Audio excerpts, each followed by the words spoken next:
Guys এই যে আমাদের বাবা রিটায়ারমেন্ট হবে বলে করে মানে পার্টি একটা হয়ে যাচ্ছে বাবাদের। আর এইদিকে গিফট একটা পালো, মানে কি গিফট লাগে ওরা দেখবো।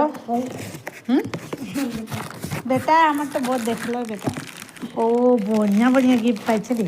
রাফেল যা এইদিকে একটা গিফট পাইছি ইমান ধুনিয়া। এই যে মানে আমাদের বাবাদের রিটায়ারমেন্টের পার্টি হলো এয়ারফোর্সের ভিতরে। আর আমাদের বাবাকে রিটায়ারমেন্ট হবে কালি, মানে কালি রিটায়ারমেন্ট ডে। তো ওইটার কারণে আমাদের রিসেপশন হয় মানে আমাদের ঘরে। সো এই যে দেখতো কিমান ধুনিয়া ধুনিয়া গিফট পাইছে। ইয়া তো মুই মেপ মে খুঁজছি আমাদের ইন্ডিয়া।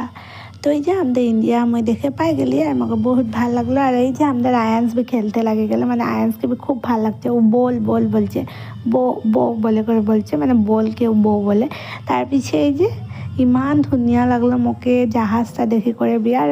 জাহাজ তো গিফট মে মিলবে কে, কারণ লাগে নেই ওরা এয়ারফোর্সকে মানুষ তো ইন্ডিয়ান এয়ারফোর্স বলে হিয়া भी লিখা है। কিমান ধুনিয়া গিফট, মানে এরকম গিফট পাবার भी একটা মানে লাক লাগে, মানে সঁচা কথা বলতে গেলে। তো এই যে আমার ভাইটা এখানে মানে অলপ মানে ফিটিং করে দেখছে। এটা মানে একটা ঘড়ি লাগে, মানে একটা ঘড়ি লাগে। ইমান ধুনিয়া ঘড়িটা দেখতো বহুত পছন্দ লাগলো মোকে, কিন্তু ঘড়িটা কি বলবো আরো।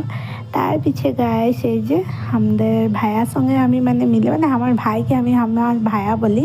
তো আমরা দুই লোক মিলে করে আমরা ঘড়িটাকে মানে সেট করলি আর দুইটা সঙ্গে রাখে করে গিফট মানে ফটো মারলি। ইমান ধুনিয়া লাগছে, মানে এরকম গিফট এরকম সেরকম মানুষ কিন্তু নাই পাবে, কারণ